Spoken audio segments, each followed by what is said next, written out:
Mangwanani akanaka vana vaMwari, toda kutenda nechipo cheupenyu. Mwari vatisanganisa zvekare kuti tidzidze zvimwe zveukuru hwake. Toda kuti tisangane mumunamato. Ngatinamatei. Baba vedu vari kumusha wekumusoro kudenga, Jehovha tinokutendai nekuti muri Mwari vane nyasha, vane rudo, vane tsitsi nengoni. Muri Mwari vanosimudza marombe kubva muguruva. Muri Mwari vanoprovida even kune vanoshaya. Chititungamirirai patichadya chingwa chenyu cheupenyu. Mutiitirewo zvakanaka Mwari. Mutiregererewo kutadza kwedu. Pamwe tinotadza mukuziva, pamwe tinotadza mukusaziva. Toda kukutendai naizvozvo Mwari kuti muri Mwari vanoregerera. Chivai nesu pataakudzidza shoko renyu. Amen. So toda kuti tidzidze musoro wenyaya unotiwo zvimwe siyirai Mwari, zvimwe siyirai Mwari. Toda kuti tikavhura mubhuku raMateo chapter 6, ichapter yatinoziva Jesu achiparidza zvizhinji pamusoro pekufunganya kwevanhu pazvinhu zvenyika ino. Ndinofarira vhesi ya 33 inobva yati, but seek ye first the kingdom of God and its righteousness, and all things shall be added unto you. Vhesi iri vanhu vazhinji vanoriziva vachiritora sevhesi rakajairika, asi ukatsvaga zvinonyatsorehwa nevhesi, Mwari vane meseji iri simbu yavaingoedza kutidzidzisa. Saka hakuna kune vakadzidza mabhuku, hakuna sentenzi rinotangana but. Anoshanda kana paine imwe nyaya inenge yambotaurika mumashure. Saka pari kunzi but seek ye first the kingdom of God. Statement iro rakadaro rakatokwana kutiudza kuti kumashure pane imwe nyaya yaitaurika. Pane zvimwe zviri kusikwa nevanhu zvisirizvo zviri kufambirana nestatement iri. Saka Mwari vari kurangaridza vanhu kuti musati matsvaka zvamunotsvaga, but seek ye first the kingdom of God. Saka tikadzokera kumashure, uchaona kuti ukaitangira pavhesi 25 inoburitsa mawarizi evanhu mazhinji avanotsvaka zvavanochema vasati vatsvaga Mwari. Asi zvese zvaitika zvapera izvi, Mwari vari kuzoya kubva kuti but seek ye first the kingdom of God. Saka Jesu ari kutaurai achiti, therefore I say to you, ndinoti kwamuri, musafunganya nezvepamusoro peupenyu hwenyu. Ndopfungwa iri kutanga kuburitswa naJesu achitaura.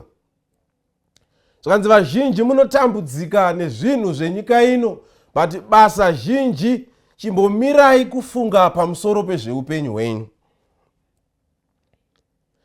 Kunyangwe nezvamunodya, zvamuchanwa, musafunganya pamusoro paizvozvo. Do not worry about those things. Saka Jesu anoenderera mberi achitaura pamusoro pezvinhu zvinonetsa vanhu zvenyika ino. Saka ari kuburitsa pfungwa inokosha yekuti musati mafunga pamusoro pezveupenyu hwenyu kana zvamuchadya. Ndosaka iri kuzonoti but seek ye first the kingdom of God. Nekuti Mwari ndiye the ultimate provider yezvinhu zvese zvatinoda mukati meupenyu. Mwari ndiye anotipa chikafu, nekuti nyika nekuzara kwayo ndezvake. Pakutanga nyika isina chinhu, Mwari tinoona achisika zvakasiyana siyana zvokuti vanhu vanozowana kudya kwazviri, vanhu vanowana kurarama pazviri. Saka pfungwa iri kubuda ndeyekuti usati watsvaga zvinhu zvaMwari, tsvaga Mwari wacho first. Saka muchaona kuti mawarizi evanhu mazhinji ndeye kutsvaga kuziva kuti ramangwana rangu richange rakamira sei, zvinhu zvandichadya ndichazviwana kupi. Zvikanzi muchifananidzwa nemhuka. Mhuka dzinotokukundai kutenda zviri nani kudarika zvamunoita pana Mwari. Mhuka hadzina chadzinorima, hadzina chadzinokohwa, hadzina kwadzinoshanda, but zuva nezuva Mwari vari kudzipa kurarama. Asi vanhu vaakasika nemufananidzo wake ndivo vari kuita dambudziko. rekuti vanokanganwa Mwari vachifunga nezveupenyu hwavo. Panguva yaNoa, murove usati wauya, vanhu vaiti vakaparidzirwa vainyanya kufunga nekufokasa pamusoro pezvinhu zvavo. Vakaona zvakakodzera kuti vanzwisise nezveupenyu hwavo vakasiya zvaMwari. Mai Loti vachibuda muSodhomu neGomora, vakanzi endai muwane upenyu, mukacheuka kumashure mucharasikirwa neupenyu. Vakafunga pfuma yavo yavakanga vasiya. Vakafunga zvose zvavakanga vabata vari muSodhomu neGomora, vakacheuka vakarasikirwa neupenyu. Saka Jesu achiuya nechenjedzo ari kuti do not worry about zvinhu zveupenyu hwenyu, kuti mangwana muchadyei, muchanwei uye muchapfekei. Nyaya hombe iripo ndekuti tangai kutsvaka umambo hwekudenga. Equation yacho yatobhalansa. Saka muchaona kuti basa zhinji riri kunetsa vanhu mukati mekurarama kwedu muupenyu hwedu inyaya kuti vanhu vazhinji vari worried, varida kuziva kuti ramangwana richange rakaita sei, ndichadyei mangwana, ndichafamba sei. Ndipo pane dambudziko guru. Kana vari vechidiki, ndicharoorwa nani, ndichaita muchato wakaita sei, vanhu vane pressure, tichafambisa zvinhu zvedu sei, achandisonera maoutfit ndiani. But Mwari vari kuti musati matsvaga zvese izvozvo, tangai kutsvaga umambo hwekudenga. Vanhu vari worried. Vanhu vari kuenda kunzvimbo dzakasiyana siyana kuda kunoudzwa nezveupenyu hwavo, varida kuziva ramangwana. Chavanokanganwa ndechekuti iye Mwari ari kuti tangai kutsvaga ini, anokuzivisai ramangwana. Jeremiah achinyora chapter 33 pavhesi ya 3 anoti danai kwandiri ndigokupindurai, ndichakuzivisai zvakavanzika zvamusingagoni kuona neso renyama. Saka Mwari ari Mwari nekukwana kwake ari Mwari, anoziva ramangwana redu. Kana akatendera kuti mambo Nebhukadhinezari vaone zvichazoitika mumazuva ekuguma kwenyika, anotadza nei kutiudza zvichaitika mukati meupenyu hwedu. Ndiye Mwari akaratidza mambo chitombi chaitaura nezvamazuva ekupedzisira, chaitaura nezvemakingdoms aizouya. Kana akagona kuprofesaya zvinhu zvaizoitika after about 2600 years, chingamukonesa kukuudza nezvako zvamangwana chi? Saka mukaona vanhu vazhinji vari kutambudzika munyika nekuda kuziva ramangwana, nekuda kuziva zvavachadya. Vanhu vava nepressure kubva even kuhama neshamwari nekuda kuziva zvichaitika ramangwana ravo. Asi Mwari ari kuti tangai kutsvaka umambo hwekudenga. Ndo zvinotangwa nazvo. Umambo hwekudenga kune upenyu husingaperi. Kudenga hakuna acharwara. Kudenga hakuna achatambudzika. Kudenga kuchange kusina hondo, kuchange kusina rufu. Asi vanhu vari worried nezvinhu zvavachasiya pano panyika. Vanhu vane wari yechikafu chavanodya vachirasa zuva nezuva. Vanhu vane wari nekutsvaga pfuma yavachafushirwa vachiisiya. Asi Jesu ari kuuya neshoko. Saka tangai kutsvaka umambo hwekudenga nekururama kwawo. Nekuti zvamunotsvaga imbasera. Jobho, ndinofarira Jobho, ainzwisisa Mwari zviri nani. Anoti pfuma yake yose yaparara. Bhaibheri rinoti asi Jobho haana kutuka Mwari. Akavonga Mwari akakudza zita rake. Ndichimutarira murume uyu ndinonzwa kushamisika nekuti Jobho anonzi akanga ine pfuma yanga yakawanda kwazvo, asi yese yakaparara, yese pfuma. Akasara asina kana pekubata. Asi kunyange zvakadaro, Jobho akaramba achirumbidza Mwari. Zvikanzi inini ndinoziva kuti Mwari ndivo vane simba rekupa, ndivo vane simba rekutora. Pandakabarwa handisina kana chinhu. Saka uchaona kuti kune vakatitangira vaitotenda zviri nani kudarika isu muna Mwari. Vanhu vazhinji vanoziva zvaMwari but vanomudhauta kana vachinge vaomerwa vawirwa nematambudziko. Mwari ndiye the same God akaita kuti shamwari dzaDaniel dziri mufurnace of fire dzibude dzisina kutsva. Ndiye Mwari akanga aina Daniel mugomba reshumba. Ndiye Mwari akafamba nevana veIsraeri mugwenga kubva kuIjipita, akapatsanura gungwa rikaita nzira, akaburitsa mvura padombo, akanayisa mana. Saka ari kuti musave worried nezvinhu zvenyika ino. Do not worry about those things. Do not worry about what you are going to eat. Mana kana ndakaiprovidha kumaIsraelites chingandikonesa kukupai chikafu chi. Kana Mwari vati musafunganya pamusoro nezveupenyu hwenyu, hazvina kunzi chiraramai zviri reckless. Hazvina kunzi musamira panzvimbo dzekupiwa zvekudya. Mana yacho yaitoti yanaya yaitsvaka vanoita sei vanotoiunganidza kuti vanodya nemhuri dzavo. Asi ari kuti I will provide musina simba ramaisa. Musanyanya kufunga pamusoro paizvozvo, motenda kwandiri. Saka muchaona kuti vanhu vari worried. Vanhu varasa tariro. Vanhu vakuisa trust yavo muvanhu kudarika muna Mwari. Abraham anoti adanwa naMwari kekutanga. Abraham anongozi naMwari simuka uende.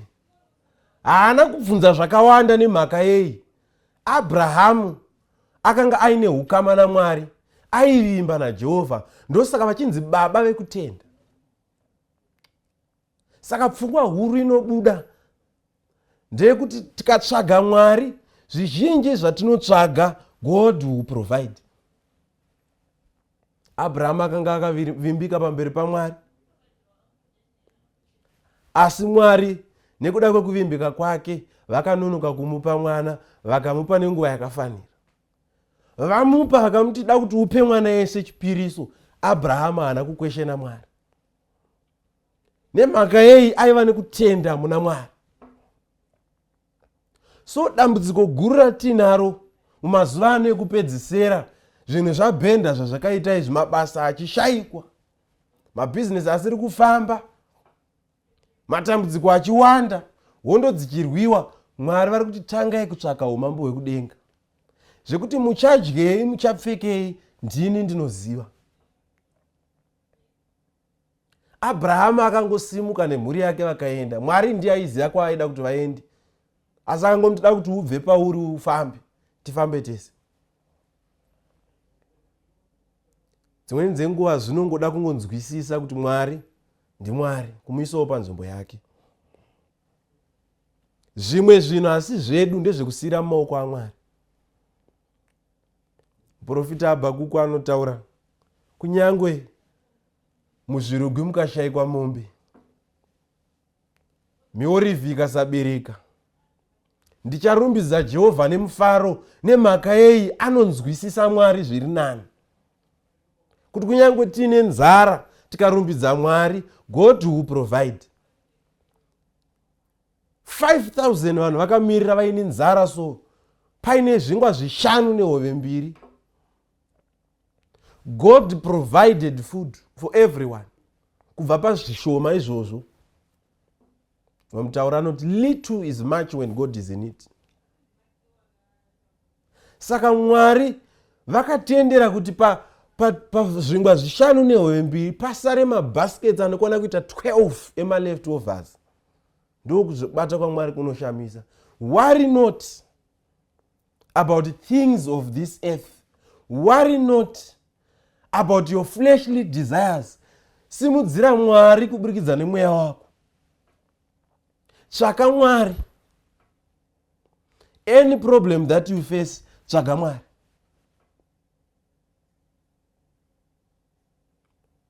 Saka unoona kuti vanhu vazhinji vanenge vachitsvaga zvinhu zvine chekuita neupenyu hwavo, zvavachasiya pasi panapa.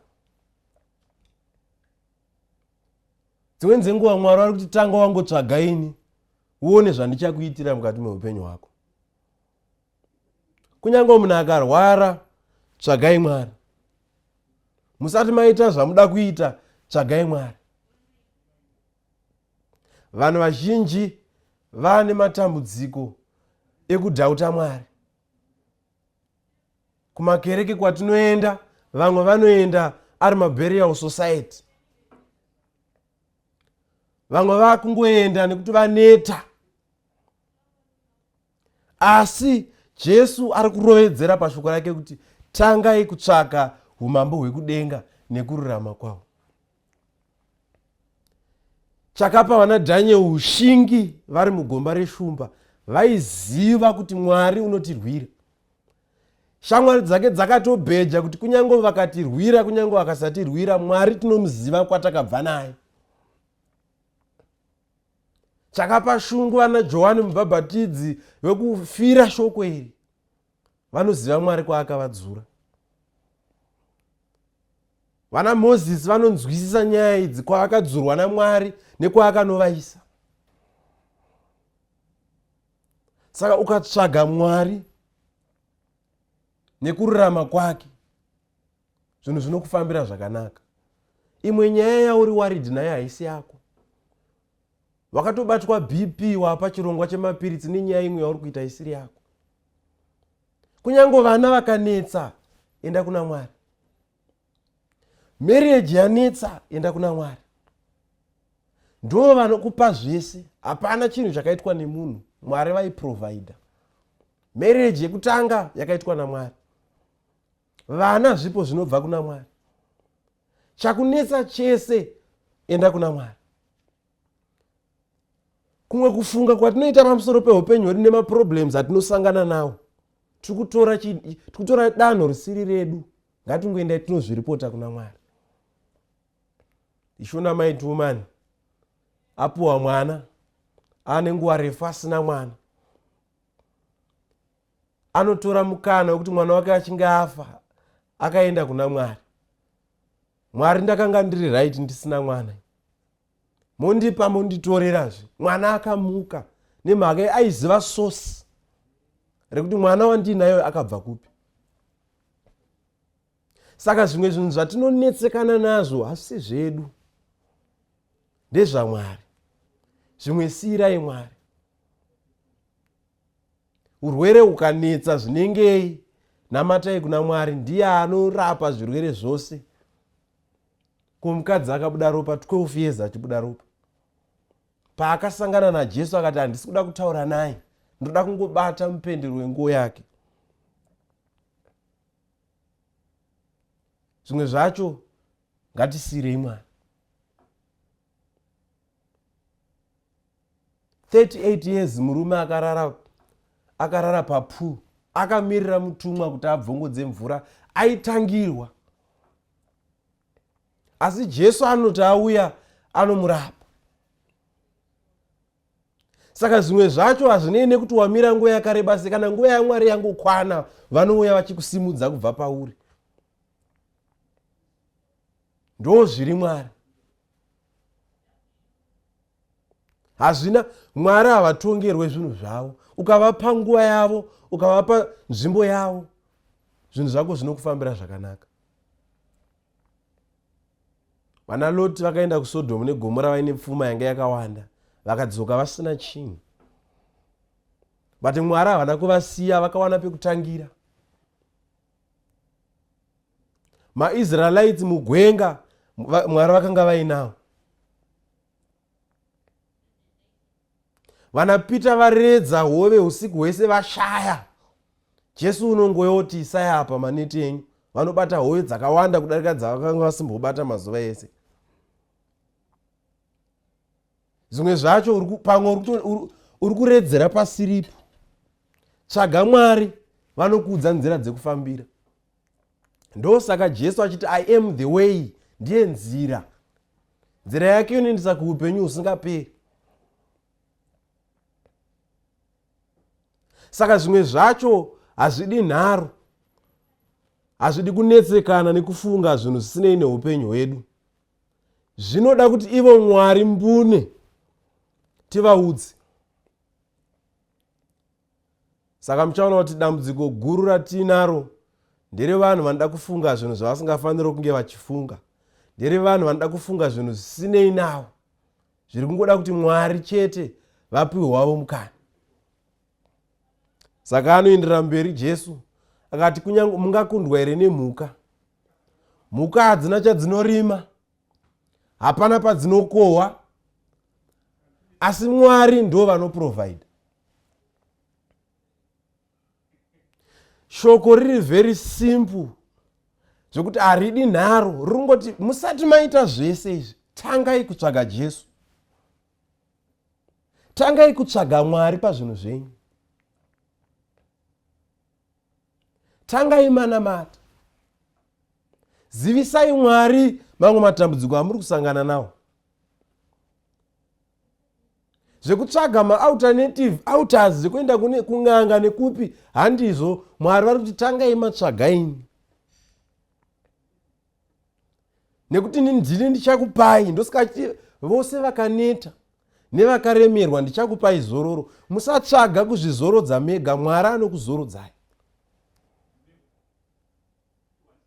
Mitoro mizhinji zvinganetsa zvinhu zvakawanda mukati meupenyu, but Mwari ndiye anokupai zororo. So muchaona kuti dambudziko guru, tinoda zvinhu zvaMwari, asi Mwari wacho tisina basa naye. Tikasangana nematambudziko pamwe pacho tinodhauta Mwari, tinomubvunza kuti Mwari muriko here? Asi zvimwe zvacho zvakuda kusimbira pamunamato. Nekuti kunyangwe pakashayikwa zvinhu zvinobatika, inguva chete, Mwari variko, Mwari vachakusimudza. Vana David vakanga vasipo paizodzwa vamwe, akanga atotsaurwa akanzi aiwa uyu ngaaite zvemakwai, but David aifamba naMwari. Vese vakazama kuzodzwa madzikoma ake, zvikanzi hapana mumwe. David anonotorwa kumakwai, David anonouyiwa naye kubva kumakwai, anonozodzwa kuti azova mambo. Saka nguva inosiyana. Usapuhwa pressure nevamwe vanhu vari kuachievha izvezvi. Your time will come. Keep on praying, keep on waiting. Chinobvisa vamwe vanhu pamberi paMwari inyaya yepressure. Mwari vanototendera kuti mumwe wako wakadzidza naye aone basa iwe usati wariwana, nekuti vane nguva yako yavakakugadzirira yauchaona basa. Chimbovatsvaga, ramba uri pavari uchivatsvaga, usabvunza zvakawanda. Mwari vanoziva kuronga kwavo. Zvikanzi paverse 28, so why do you worry about clothing? Consider the lilies of the field, how they grow. They neither toil nor spin.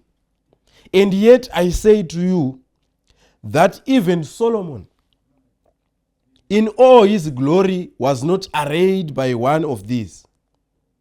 Now if God so clothes the grass of the field, which today is and tomorrow is thrown into the oven, will he not much more clothe you, O you of little faith? Dambudziko guru nderekuti vanhu vanotambudzika nekusatenda. Zvikanzi naPauro achinyora kuna vaHebheru chapter 5 pavhesi ya 11. Zvikanzi tina mashoko mazhinji atingataure pamusoro pake, atisingagone kududzira. Kana tichitarisa nguva, maifanira kunge mava vadzidzisi. Asi muchiri kutsvaga mumwe anotokudzidzisai dzidziso dzekuvamba. Zvino mucharamba muri vemukaka, hamuzodyi zvekudya zvikukutu. Nemhaka iyi hamukure pakutenda. Saka Pauro aiburitsa pfungwa yekuti maKristu mazhinji vanotaura zvakawanda pashoko raMwari, nezvimwe zvavasingagone kududzira, but dambudziko guru nderekuti vanotaura zvamwari wavasingazive, wavanongoziva nezvake. There is a difference between kuziva Mwari nekuziva nezvamwari. Saka magrupu mairi aya ndo ari mumachechi mazhinji. Vanoziva Mwari chaiwo personal experience. Havadhaute Mwari chero vakashaya zvekudya. Vanoziva Mwari kune vakamborwara zvekuti chakakanga changosara izuva rekufa, asi vakamutswa. They know Mwari from personal experience. Kune vakamboshaya vana kwenguva yakareba, vachichema musodzi. Kune vakatambudzika nemarriage. Kune vakambonetswa nevana, chavaingogona kufamba kupinda jeri iri nerino, kupinda muchipatara ichi nechino, asi nenyaya yekuti vakaramba vakabatirira pana Mwari. They have great testimonies. Zvokuti pavanomataura anoita nga asingamake sense. Tichitarisa mazuva ano experience yakasanganikwa nayo naJobhu, ndeyekuti vazhinji vedu tikasangana nayo tinomhanya kuti akanga akaromba. Zvekuromba zvamupfukira. Asi nemhaka yekuti aiziva Mwari nekuda kwenyasha dzaMwari, Jobhu akaramba akabatirira pana Jehovha. Saka dzimweni dzenguva usatarisa nyika, ramba wakatarisa pana Mwari. Usatarisa mhepo kwairi kuenda, ramba wakatarisa pana Mwari. Pakutanga zvinhu zvako zvose ngazvirambe zviri centered pana Mwari. Pakutsvaga zvinhu zvako zvose ngazvinge zviri centered kuna Mwari. Kana ukatarira Mwari, you won't lose focus. Peter paanotanga kufamba pamusoro pemvura akatarisa Jesu, chinomunyudza kutarisa mafungu aisimuka mukati megungwa. Saka dzimweni dzenguva chinoita kuti tizodhauta Mwari inyaya yekuti tiri kucheuka tichifanira kuramba takatarira kuna Jesu.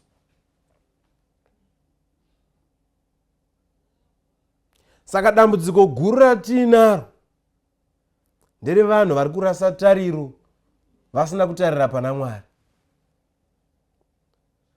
Vadzidzi vazhinji vakarasikirwa neupenyu hwavo, but vaiziva kuti takatarira tariro huru inofadza yekuuya kwaKristu, tichawana upenyu husingaperi. Kune vazhinji vakatitangira vakasangana nemamwe matambudziko ekuti dai dambudziko raJobhu tairipiwa kana reshamwari dzaDhaniel kana zvakasangana naDhaniel, tapinzwa muexperience yacho taisagona kumubuda. Saka chatinodzidza ndechekuti ngatirambei takatarisa pana Mwari. Zvese zvatinosangana nazvo ngatirambei takatarira pamuchinjikwa. Zvese zvinotinetsa muupenyu ngatirambei takatarisa pana Mwari. Saka Mwari ari kuzoti, but seek ye first the kingdom of God and its righteousness, and things, all these things shall be added unto you. Ndo pakubuda senze kuti zvamunofunga pamusoro pazvo zvichauya sezviwedzerwa. Hazvisi kuuya pekutanga, tsvagai inini first, zvozouya sezviwedzerwa. Isu tinoda kutanga nezvinhu zvaMwari, Mwari wacho tisina hanya naye. Saka chidzidzo chinouya kwatiri, ngatiraramei semhuka. Shiri hadzirime, shiri hadzikohwe, but dzine kutenda kuna Mwari kuti tichadya every day, zuva nezuva tinodziona dzichidya dzichirarama. Jesu aingoedza kurati upenyu hwenyu ngausava centered pazvinhu zvenyika ino.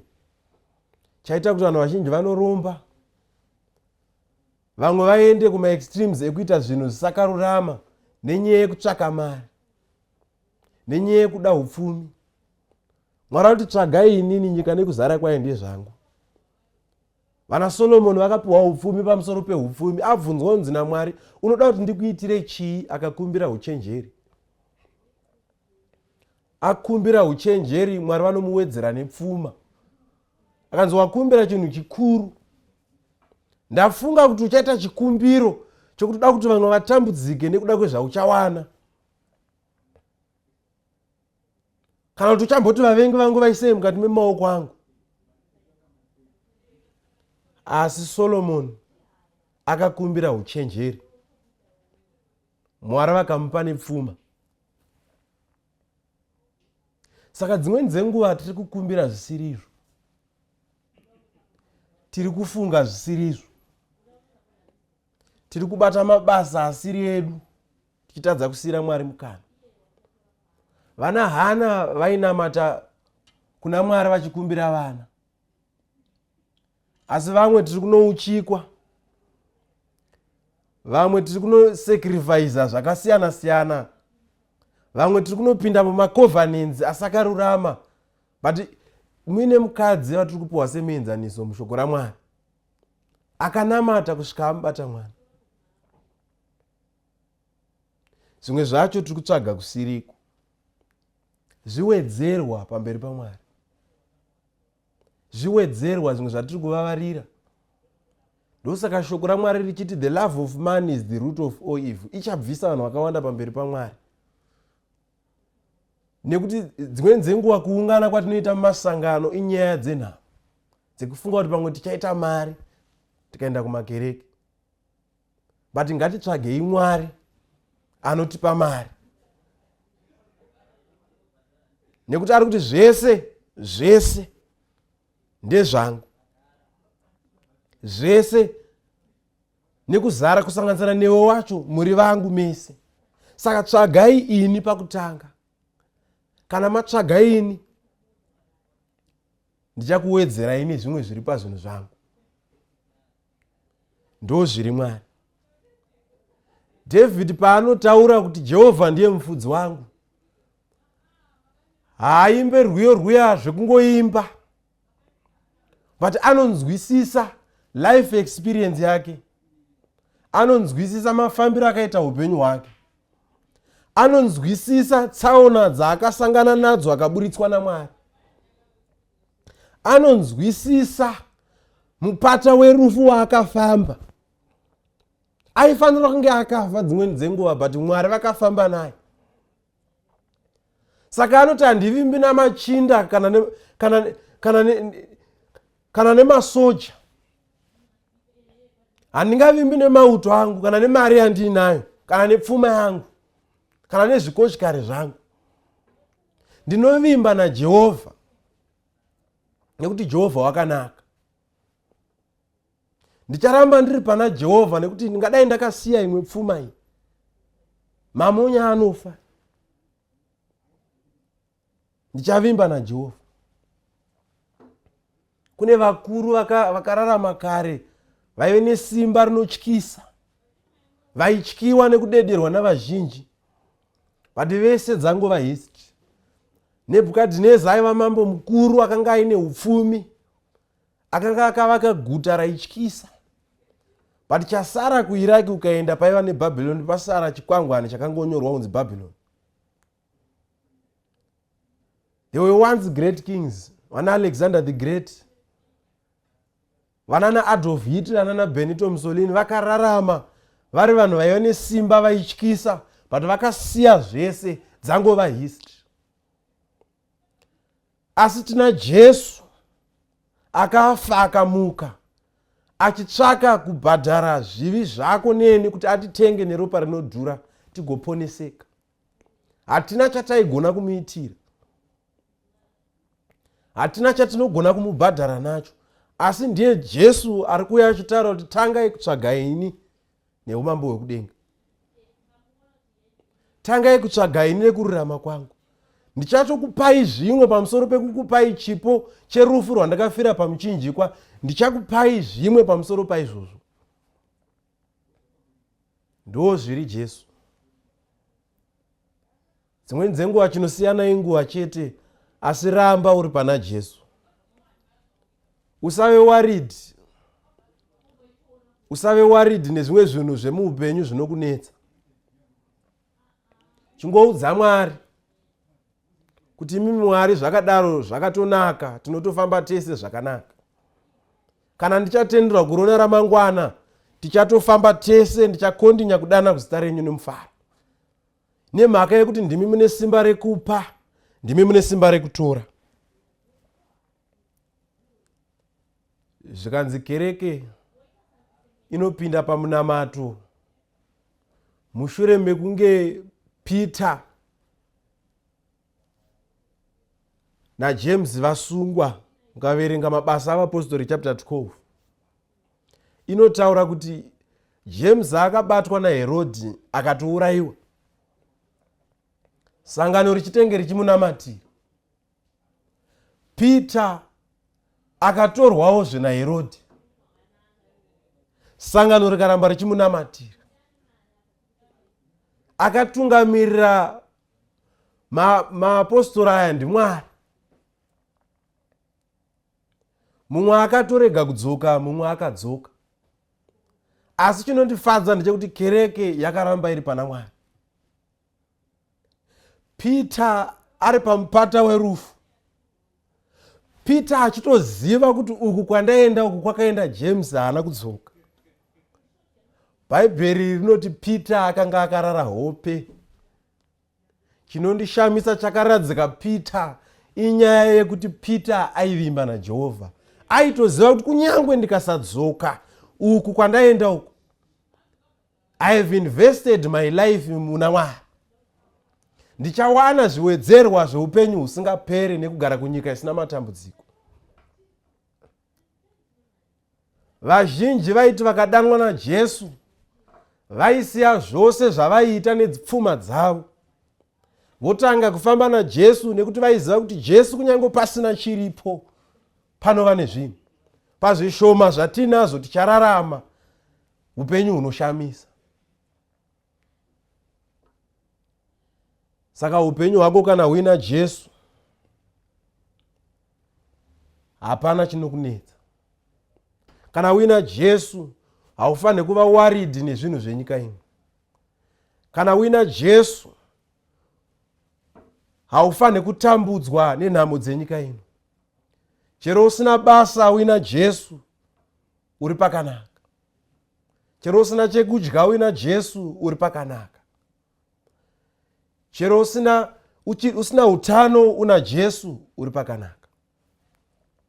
Jesu ari kuti do not be worried nezvinhu zvenyika ino. Rambai muri pandiri, tsvakai ini, ndichakuwedzerai zvose.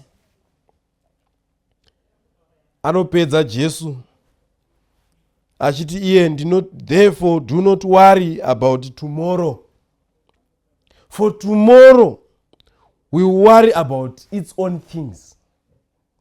Musafunganya kana kutambudzika nezvamangwana. Mangwana itori rimwe zuva rine zvaro zvarakarongerwa naMwari. Zvikanzi sufficient for the day is its own trouble.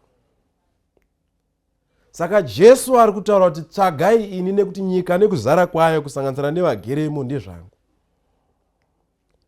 Why worry pazvinhu zvinosara pasi zvenyika ino? Pane murume unondifadza akanga ari mukuru wezana. Anoti arwarirwa nemuranda wake anoenda kuna Jesu. Aenda kuna Jesu anomuudza Jesu kuti imimi hamuna kukodzera kuti muye mukati mesuo rangu.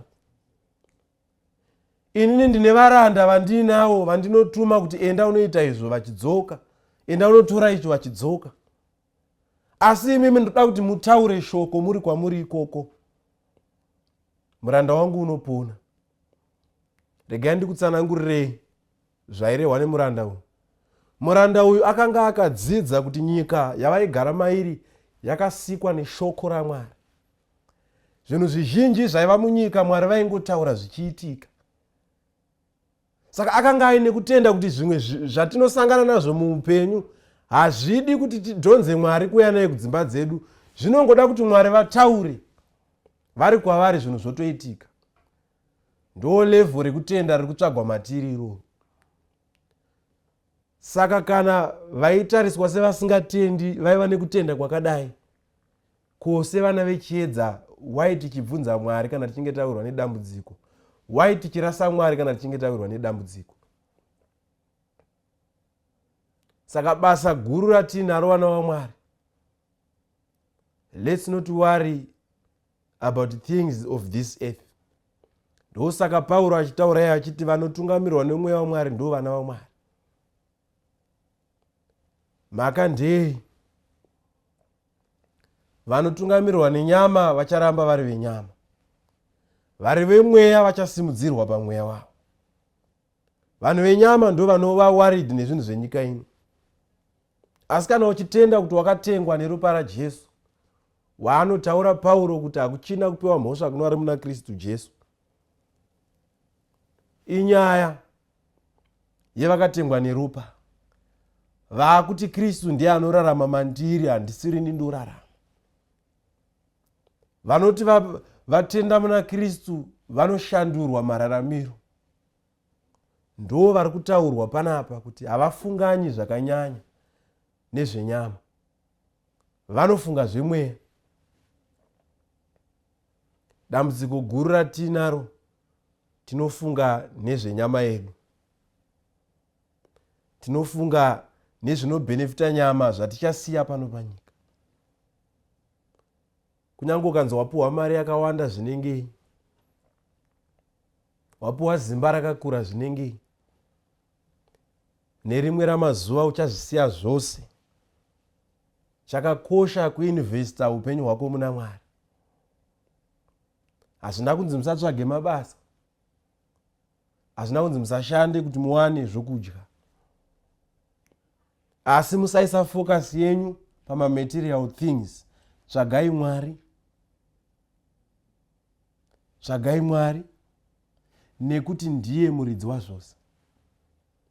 Tsvagai Mwari, ndiye anoprovide zvose. Ane dzimwe nzendo dzaaingotuma vanhu, ari iye zvake aizoprovide zvese zvaitevera. Saka imwe nyaya yauri kurasira tariro haisi yako. Imwe nyaya yauri kufunga usingarare haisi yako. Imwe nyaya iri kukunetsa haisi yako. Udza Jesu, tsvaga Mwari, udza Mwari. Rimwe basa ratokunetsa riri kukushayisa hope, udza Mwari. So toda kuti tisvike pakutenda Mwari. Zvakawanda zvaunenge uchifunga, zvakawanda zvanga zvichikutambudza, pane kuda kwekuti Mwari variko, pada pamwe vataurawo newe nhasi. Pamwe nyaya yataurwa yange yakanangana newe, vari kuti wanga warasa tariro pandiri, wanga warasha mwoyo. Jesu anoudza vadzidzi pana Luka chapter 18 pavhesi ya1. Zvanzi zvino anovaudza mumwe mufananidzo akati, nyengeterai nguva dzose musingarashi mwoyo. Zvimwe zvacho zvoda kuti tirambe tichinamata nguva dzose. Shoko raMwari rinoti pray without ceasing. Kana muchiwirwa nemiedzo mizhinji kwazvo, itii mufaro bedzi bedzi. Farai nguva dzose, ndinopamhidza zvefarai.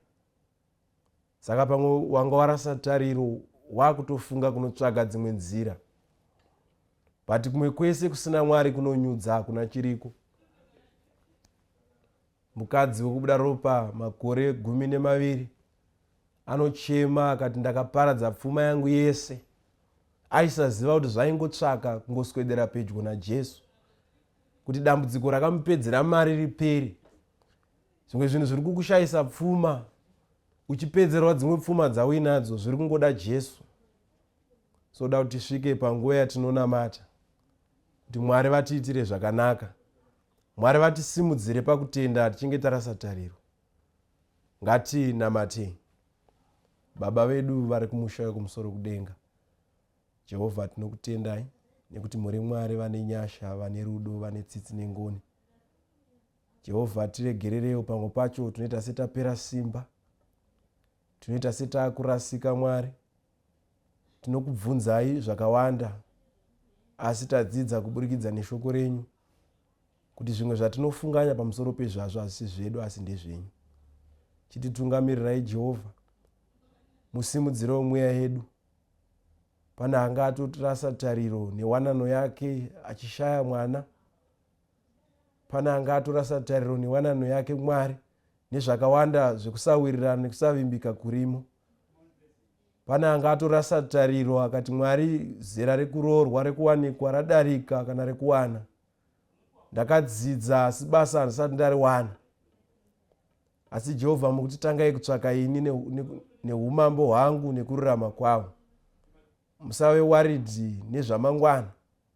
Tadzidza mukati meshoko renyu Jehovha kuti nguva inosiyana nekuti munoti chimwe nechimwe chine nguva yacho. Chivanyaradzai muvaitire zvakafanira. Mutambanudze ruoko rwenyu Jehovha kuti muvaropafadze. Chitidzingirai zvakaipa zvedu kure nekuti tiri tega hatingagoni kubuda kwazviri. Tunoita zvose nesimba renyu nekuti imi muri Mwari anotinzwisisa zviri nani, ane mirangariro, ane maplans neupenyu hwedu sekutaura kunoita shoko renyu. Chivai nesu Jehovha mukati mezuva ranhasi, mutiitire zvakanaka. Tinokunamatai kubva zvino usingaperi. Amen. Tanzwa kunakisisa, Jesu aponesa, iro soko raura. Jesu aponesa, siwisa nyika dzese, kumiriyo kwenyanza, tenzi anotituma. Jesu aponesa, tumiranyi panyanza. Jesu aponesa, unzanyi vanyangadzi. Jesu aponesa, imbanyi wazvitsuwa, kana vari panyanza, pasiri chazorinzwa. Jesu aponesa, imbanyi mudambudzo. Jesu aponesa, neupenyu nerufu. Jesu aponesa, imbanyi nekupfawa, moyo unodamutsa, imiranyi paguva. Jesu aponesa, ipa izwi pamweya. Jesu aponesa, kuti ndudzi dzizoda. Jesu aponesa, daidza kuponeswa, mumakonde linga, biyo rekukurira. Jesu aponesa, ipa izwi pamweya. Jesu aponesa, kuti ndudzi dzizoda. Jesu aponesa, daidza kuponeswa, mumakore linga, biyo rekukurira. Jesu aponesa, daidza kuponeswa, mumakore linga, biyo rekukurira. Jesu aponesa, biyo rekukurira. Jesu aponesa, biyo rekukurira. Jesu